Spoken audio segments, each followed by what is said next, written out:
Bonjour, si vous suivez aujourd'hui cette vidéo, c'est que vous venez de l'univers du réflexe, que ce soit marque Nikon ou d'une autre marque, et que vous souhaitez basculer dans l'hybride et dans l'univers du Nikon Z. Et c'est vrai que quand on regarde une fiche technique, c'est pas simple, puisqu'il y a du Z9, du Z8, du Z50, du Z30, etc. On peut un petit peu tout confondre. Après, on regarde, il y a différentes définitions de capteurs, différentes générations de processeurs, c'est pas simple. C'est pour ça que vous êtes là aujourd'hui. Mon objectif, c'est de vous donner de la visibilité sur cette gamme. De la visibilité, j'entends par là, c'est que je vais traiter cette gamme en deux parties. Je vais d'abord voir tout ce qui a été un petit peu technologie transversale. Donc, que vous ayez besoin d'un Z9 ou d'un Z30 qui sont les deux extrémités de la gamme, on va faire un point sur ces différentes technologies pour ensuite scinder la gamme et voir un petit peu ce qui fait la différence entre chacun des produits. C'est parti, et je vous propose d'avancer donc sur les différentes technologies. L'une des premières caractéristiques des Nikon Z, c'est cette notion d'hybride, certes, et à travers cet hybride, c'est la visée, puisque bien évidemment, on voit l'image dans la visée qui a été formée par le capteur. Aujourd'hui, il y a beaucoup de contenus sur le web qui parlent de ces hybrides. Ce qui est important, c'est surtout de regarder la date de ces contenus, parce qu'au fur et à mesure que les générations avancent, il s'avère que les visées ont énormément évolué. Aujourd'hui, chez Nikon, on est sur des visées avec des définitions qui sont stables, qui sont relativement confortables. Et nous avons fait un gros effort pour tout ce qui est balayage, de telle façon à ce qu'on n'ait plus de fatigue de l'œil, c'est ce qui est important. Mais hormis ce côté technique de la visée, ce que l'on va surtout apprécier, c'est que l'on voit l'image formée, on voit la bonne exposition, on voit la bonne couleur. Et si vous avez paramétré une molette de correction d'exposition et que vous souhaitez avoir des images un petit peu plus denses, un petit peu plus claires, vous avez cet effet à la visée. Et ça, c'est juste magique parce que juste avant, quand vous étiez sur vos réflexes, vous faisiez un petit peu des paris de réglage, vous déclenchiez. Vous appuyez sur lecture et vous voyez le résultat et très souvent vous êtes amené à corriger. Là, il s'avère que c'est complètement différent, c'est je corrige et je déclenche, ce qui fait qu'en fin de reportage, vous allez vous rendre compte que vous faites beaucoup moins d'images derrière. Donc on s'attache bien sûr à avoir une visée qui est naturelle, qui est fluide. Premier élément qui caractérise les hybrides Nikon. Maintenant, si vous faites le choix des hybrides Nikon, c'est notamment par rapport à cette baïonnette qui est juste surdimensionnée. Alors, pour quelle raison? Tout simplement parce que plus elle est grande, plus on va se permettre d'avoir des formules optiques qui vont projeter l'image de façon très large. À cette grande baïonnette, on va également associer un tirage mécanique qui est très faible, c'est cette distance un petit peu capteur-baïonnette. Cette distance faible fait que finalement la projection est immédiate et on a le meilleur de la qualité du système. Donc si on choisit l'hybride, c'est pour la taille de la baïonnette, ce tirage mécanique, et puis également pour toute la communication que l'on peut avoir à travers les différents contacteurs. Et ces contacteurs, ils sont plus nombreux que sur des réflexes, mais ils sont entre 10 et 100 fois plus rapides. Et pourquoi je vous parle de ça? Parce que vous allez vous rendre compte que chaque fois qu'il y a une nouvelle technologie qui va apparaître ou une fonction qui est intéressante, la conclusion, c'est toujours grâce à la baïonnette, grâce au contacteur. Nous avons aujourd'hui, par exemple, des 400 qui ouvrent à 4.5, qui permet de travailler parfaitement à main levée. Pourquoi? Parce que tout simplement, c'est une nouvelle formule optique qui est dédiée à cette baïonnette. Donc tout ce qui est élément optique légère, grâce à la baïonnette. On parle en vidéo également de réglage de la célérité de l'autofocus. Oui, c'est grâce à tous ces contacteurs-là qui permettent de paramétrer la communication entre l'appareil photo et l'objectif. En photo, on parle de stabilisation qui accroche le sujet à travers un ZF. Oui, c'est toujours ces contacteurs-là, puisque bien évidemment, la stabilisation du boîtier va fonctionner avec la stabilisation de l'optique et les deux doivent s'entendre. Donc cette notion de baïonnette, de tirage mécanique faible et puis indirectement de contacteurs ont énormément d'important dans le système. C'est la clé de toutes ces évolutions, c'est la clé des optiques légères, c'est la clé également des autofocus très rapides, de l'absence de focus bracing, etc. Ok, la baïonnette, c'est la partie mécanique, c'est un petit peu la partie ingénieur, c'est l'aboutissement, on l'achète. Mais vous, quand vous allez l'utiliser, on s'en fiche de cette baïonnette et vous avez bien raison. Par contre, ce qui va être important, c'est l'ergonomie, parce que vous êtes utilisateur et on a besoin de travailler rapidement avec l'ensemble de ces hybrides. Donc là, on retrouve un petit peu la même logique où, quels que soient les appareils, dessus, on a bien toute la partie photographique et à l'arrière, toute la partie menu. Plus on va monter en gamme, plus on va se rendre compte qu'on aura des personnalisations possibles, des boutons qui auront des accès un petit peu plus rapides. Plus on va descendre en gamme et arriver avec des boîtiers qui sont plutôt créatifs, plus on aura des molettes de réglage relativement simples. Chaque fois que vous allez rentrer dans les menus, on est dans la même logique. On est sur les menus Nikon qui s'affichent pareil, avec toujours deux niveaux d'accès. Un premier niveau d'accès qui se fait de par la touche I et qui nous permet d'avoir un raccourci de l'ensemble des réglages. Et puis un menu complet qui nous permet, lui, d'accéder à l'ensemble des réglages de notre appareil photo. Donc ce menu, il n'est pas effrayant, il est construit toujours de la même façon. évidemment, on a tout ce qui va toucher la qualité de la photo, la qualité de la vidéo. Et puis ensuite, toutes les personnalisations des menus. Savoir si vous souhaitez personnaliser des boutons, avoir des retours, avoir des bagues réglables, etc. Donc tout ça, on va le retrouver à travers les menus. C'est pour ça qu'il n'y a pas d'affolement. Les menus, finalement, on les découvre petit à petit, mais plutôt avec une logique de se dire, j'ai besoin de quoi ? Ben, ça doit exister. Si j'ai besoin d'avoir telle fonction à tel bouton, j'en sais rien, sur un 70-200, voire sur la touche LFN2, une ligne d'horizon parce que c'est pratique, ou un passage au format DX parce que ça permet pour un photographe animalier de cadrer beaucoup plus serré, ça existe quelque part, il faut le retrouver, c'est dans la structure logique. Donc on aura à chaque fois des menus qui permettront un petit peu d'affiner tous les boutons extérieurs. Et c'est vrai que quand je suis dans la capture photographique, c'est un petit peu la même logique. Je pilote mon appareil photo que j'ai pré-réglé en amont. Donc c'est ergonomie simple, c'est le propre de tous. Bon, sur la partie ergonomie, après, on peut également choisir des optiques plus ou moins encombrantes, plus ou moins véloces, et puis on peut également rajouter des poignées pour avoir une autonomie plus importante ou tout simplement un cadrage vertical. Également, ce qui va être important, c'est cette notion de visée. On en a parlé, on est sur de l'hybride, on vise à l'œil et c'est très confortable. On est en immersif. Mais il y a des fois, on peut avoir besoin de changer le point de vue et justement de souhaiter utiliser l'écran orientable. Tout simplement parce qu'on prend du recul et c'est vrai que fonction de son orientation, je vais pouvoir très rapidement changer de point de vue et viser bas, viser haut, directement derrière ou viser vertical. Et là, fonction des appareils photo, nous avons un petit peu deux types d'écrans orientables qui interviennent. Soit les écrans un petit peu comme les Z6, Z7, Z8, où j'aurais tendance à dire qu'on est là pour sublimer un sujet. Et puis vous avez l'autre logique qui sont des écrans que l'on retrouve notamment sur des Z30, que l'on retrouve sur le ZFC, que l'on retrouve sur le ZF, qui eux sont orientables dans l'autre sens. Si vous allez un petit peu sur le web, vous allez vous rendre compte que vous avez les pros de l'un, les pros de l'autre. Moi, je préfère ouvrir là-dessus. L'énorme avantage de ce type d'écran orientable, c'est qu'on est amené à toujours conserver le centre de l'écran dans l'axe optique. Et ça, c'est très très important dès le moment où on souhaite suivre, on souhaite accompagner un sujet, on souhaite être fluide. Alors que la magie de ces autres écrans, c'est finalement, c'est quand nous-mêmes, on se met en scène. Donc le sujet, c'est un petit peu le photographe, avec une logique soit de selfie, soit avec une logique de vlog, soit directement avec une logique de youtubeur qui souhaite poser son appareil photo et puis suivre un petit peu l'évolution derrière.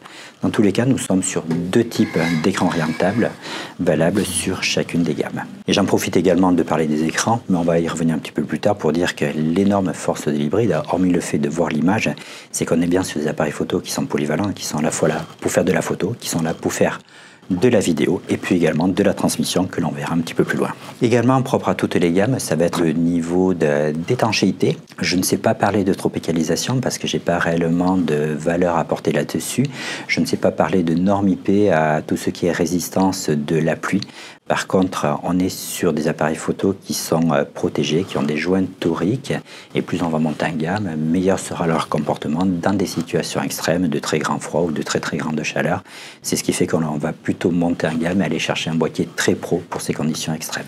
Chaque fois, on est sur des façades en alliage de magnésium. Plus l'appareil photo sera haut en gamme, plus il sera également robuste, mais indirectement un petit peu plus lourd. Et c'est vrai que choisir un appareil photo, c'est toujours une histoire de compromis entre les spécifications techniques, entre l'ergonomie, entre le poids, entre l'encombrement, entre la rapidité. Également, qui est très important sur les gammes des hybrides, c'est l'autofocus. Ben oui, parce que l'on travaille en photo ou en vidéo, on a la même logique d'autofocus qui va dépendre de l'appareil photo, certes, mais également de l'optique, avec des moteurs qui se veulent être plus ou moins rapides, avec chaque fois des détections de phase, des détections de contraste derrière. Certes, on va rajouter, on va le voir un petit peu plus loin, de la détection de sujets, et on va rajouter un petit peu d'intelligence pour justement suivre et accompagner les sujets. Et puis une fois qu'on aura capté les sujets, va se poser la question de la célérité. Et autant en photographie, on s'attachera à avoir des autofocus qui sont relativement rapides, autant quand vous rentrerez dans les réglages de la vidéo, on va s'attacher peut-être à avoir des transitions de mise au point un petit peu plus lentes pour illustrer du mouvement derrière. Tout ça, c'est personnalisable, je vous l'ai dit en amont, c'est lié à tous ces contacteurs que l'on a au-dessus. Également important dans cette détectivité, c'est qu'on est sur des autofocus qui se doivent d'accrocher avec les optiques des plus grandes ouvertures. Aujourd'hui, on a des 50-1.2, on a des 85-1.2, on a un 135 Plena qui ouvre un 8. Quand je suis en condition de reportage, que je suis amené à déclencher, il faut que ma première photo soit nette, mais que toute la cadence soit nette.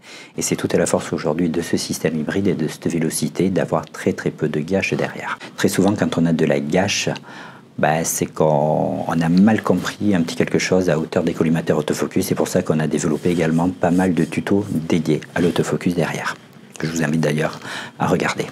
J'ai ma gamme, vous l'avez compris, elle va du Z30 au Z9 à travers un Z50, un ZFC pour les appareils photo DX. Je reviendrai un petit peu plus loin. Puis après, vous avez tous les appareils photo des générations Z5, Z6, Z7. Puis sont arrivés les Z8, Z9 et ZFC derrière.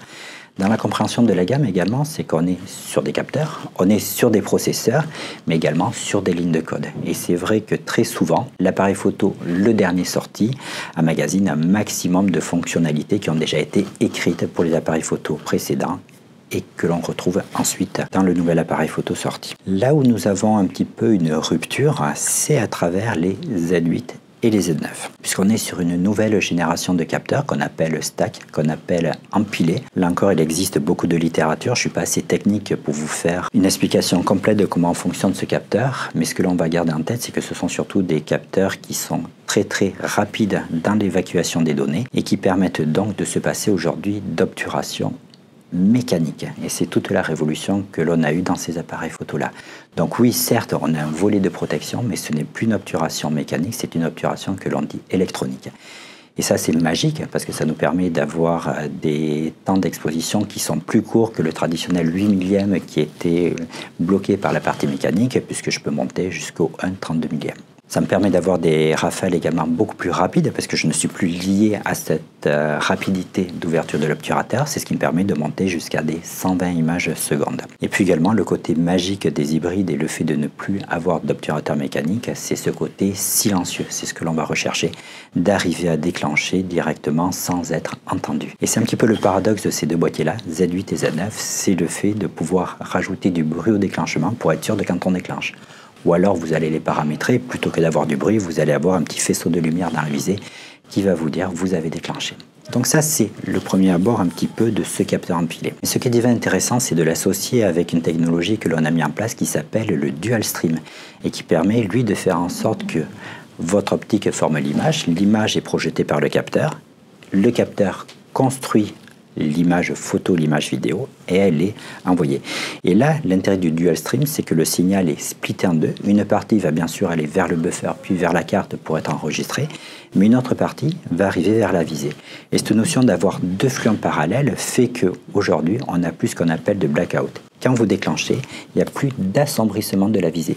Donc vous voyez parfaitement ce qui se passe. Et quand vous travaillez notamment en sport, que vous êtes amené à faire des filets, mais vos filets seront beaucoup plus réguliers parce que vous travaillez en basse vitesse, certes, mais vous allez être amené à mieux suivre et mieux accompagner votre sujet. Donc ça, c'est un petit peu la révolution Z9 que l'on a retrouvée dans les Z8 derrière. Autre révolution qui fait un petit peu la différence de gamme entre les gammes Z30 jusqu'au Z7 et qui va splitter par rapport aux gammes ZF, Z8 et Z9, c'est le processeur. Et oui, on a une partie de la gamme qui est sur l'XPID 6 et puis la nouvelle partie de gamme est passée sur de l'XPID 7.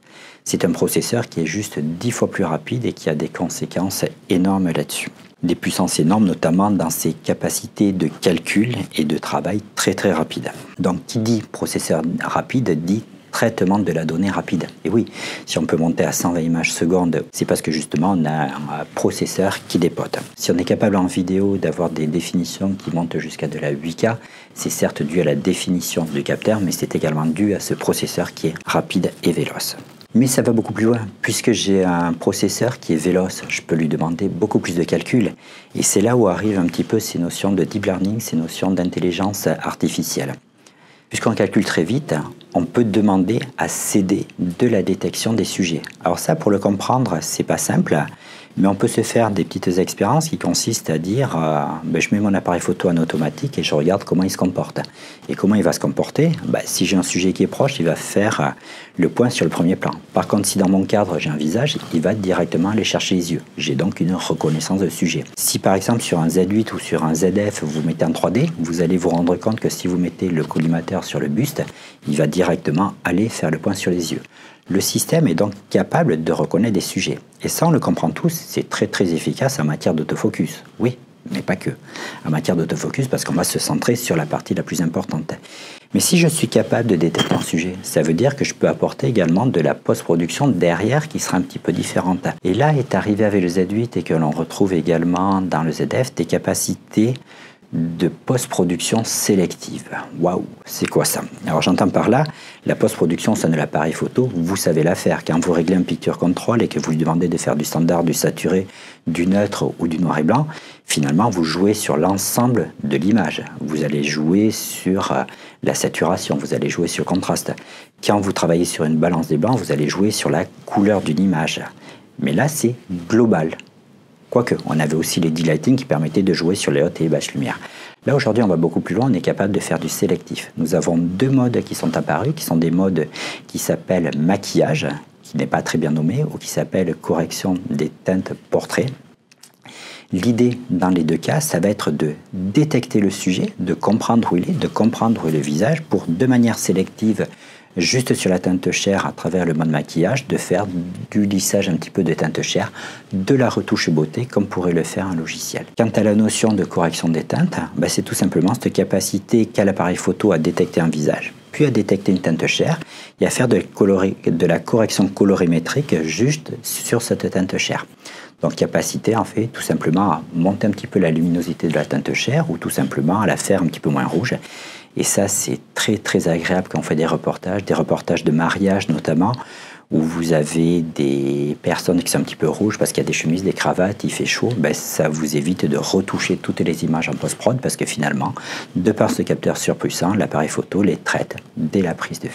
Donc cette notion de processeur ultra puissant commence à sentir un petit peu toute sa force derrière. Et puis bien évidemment, puisque l'objet de ce tuto, c'est de vous updater dès le moment où vous arrivez du réflexe, l'énorme force des hybrides, c'est ces mises à jour firmware qui se font régulièrement et qui permettent de conserver un appareil photo avec toutes les pièces, si je puis dire, électroniques telles quelles, mais par contre derrière, de profiter des dernières innovations technologiques et d'avoir des boîtiers qui continuent à grandir au fur et à mesure que nos ingénieurs écrivent du code et créent de nouvelles fonctions. Donc X8Z, on le retrouve sur les Z9, sur les Z8 et sur les ZF. Également important pour tous les hybrides, c'est cette notion de capteur et de capteur stabilisé. Et fonction des gammes, on peut monter jusqu'à 8 gammes de stabilisation. C'est le cas notamment avec le dernier ZF qui permet de stabiliser non pas de manière globale l'image comme l'ensemble des appareils photo de la gamme, mais qui permet également de stabiliser en fonction de l'endroit où se trouve le sujet parce que le collimateur indique à l'appareil photo où se trouve le sujet.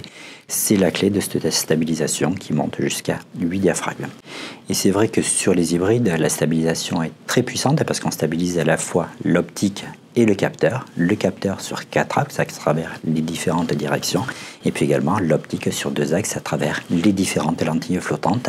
Les stabilisations, bien évidemment, s'additionnant, et je vous ai dit au début, s'additionnent grâce à ces contacteurs qui sont entre 10 et 100 fois plus rapides. Également, toujours dans les technologies qui sont communes à l'ensemble de la gamme, ça va être la communication. Oui, ces appareils qui font de la photo, qui font de la vidéo, mais la force d'une image aujourd'hui est liée à son partage et au temps de partage. Et je suis sûr que vous allez vous reconnaître, mais avoir une très belle image que l'on ne partage pas, c'est un petit peu moyen. Par contre, la récupérer pour rapidement la partager sur un groupe WhatsApp, parce qu'on est en voyage, on est tous sur le même groupe, ou parce que j'ai des applications professionnelles et ça me permet rapidement de la partager avec un client, c'est très intéressant. Donc tous fonctionnent avec notre application smartphone qui s'appelle STEMbridge, et qui permet donc de communiquer avec l'appareil photo. Quand on dit communiquer, ça permet soit à travers une connectique Bluetooth de récupérer toutes les basses définitions, soit directement en associant notre téléphone avec l'appareil photo en Wi-Fi, de directement aller chercher de haute définition, aller chercher des fichiers RAW, parce que vous allez les retravailler depuis votre mobile. ou directement utiliser votre smartphone comme une télécommande, parce que je peux tout à fait avoir le retour de l'écran, faire le point sur mon écran de smartphone et déclencher la captation photo ou la captation vidéo. Donc ça, c'est l'application la plus connue qui est SnapBridge et que je vous invite à installer sur votre smartphone, mais il n'y a pas qu'elle. Des applications, il y en a pas mal. Donc vous avez chez Nikon MyImageSpace qui vous permet de stocker vos images sur les serveurs Nikon pour facilement les partager. Ben oui, j'entends par là, vous rentrez de reportage, vous avez 100 images. Si vous faites un WeTransfer avec une centaine d'images, ça peut être long, surtout si votre collègue ou la personne à qui vous destinez les images a une station de bureautique. Par contre, elle, se connecter sur un lien web, voir à distance la centaine d'images et rapatrier les 2-3 qui l'intéressent, c'est pertinent. C'est le rôle de MyImageSpace. Nous avons également NX Studio, qui est le logiciel de tri, retouche et partage d'images, qui est également gratuit, que vous retrouvez sur le site du support technique, et qui, lui, nous permet d'optimiser des images JPEG, de générer des basses définitions, d'imprimer, etc. Et puis sur les fichiers RAW, tout simplement de revenir sur les réglages. Si en RAW vous êtes trompé sur un picture control, une balance des blancs, vous les refaites en post-production.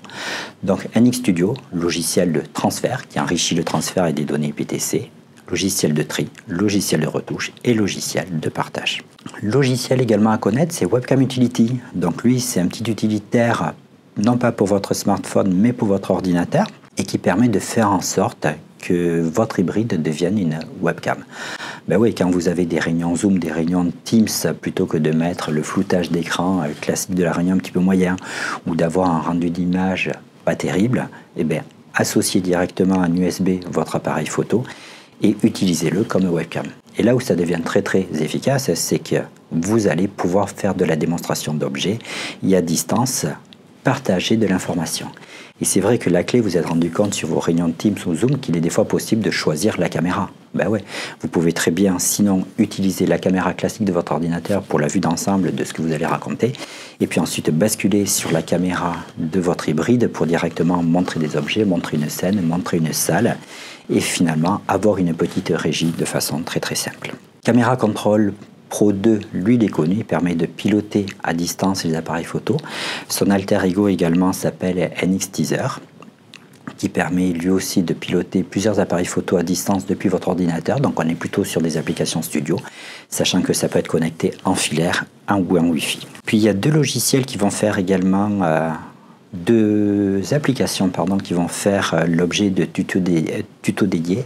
C'est NX Mobilaire, qui est une application qui permet de rapatrier des photos sur notre smartphone pour les enrichir avant de les partager sur un serveur FTP. Et puis un deuxième logiciel, une deuxième application qui s'appelle NX Field et qui lui permet depuis votre smartphone, depuis votre tablette, de piloter à distance de nombreux appareils photo, de les synchroniser, d'avoir accès à toutes les fonctions. Ce sont des tutos également que l'on vous prépare. Appareils qui font de la photo, je vous le dis, qui font de la vidéo. Ben oui, ils n'ont pas tous les mêmes spécifications vidéo. Plus l'on va monter en gamme, plus les spécifications vidéo seront fortes. Et aujourd'hui, le standard, c'est de faire de la 4K en 25 images secondes. Mais bien évidemment, on peut monter jusqu'à de la 8K. On peut monter jusqu'à de la 4K en 120 images secondes. Et puis dans les différents formats, on peut faire de la 8K RAW, on peut faire, en fonction des appareils photo, avoir des codecs comme des ProRes, travailler en H2 6.4, travailler en H2 6.5 ou du ProRes RAW, et puis chaque fois, pour les boîtiers les plus aboutis, alterner entre des rendus standards, des rendus log ou des rendus HDR. Donc là, on a une véritable scission entre les gammes grand public et les gammes professionnelles sur ces capacités vidéo. Là encore, on a développé des petits tutos dédiés. Donc voilà un petit peu sur les technologies, si je peux dire, transversales. On a retenu qu'on a la clé d'entrée, c'est la baïonnette. OK. Et puis après, ça va être la génération de processeurs et puis la typologie des capteurs. Et à travers ça, on a une meilleure lisibilité de la gamme des hybrides Nikon, avec notamment la gradation de leurs différentes fonctions. C'est pour ça que j'ai classé un petit peu aujourd'hui les appareils photo Z9, Z8 et ZF dans le même slide, tout simplement parce qu'ils ont la même génération de processeurs, donc la même mise en forme un petit peu des autofocus, avec notamment les détections des 3D et tous les automatismes liés à l'IA derrière.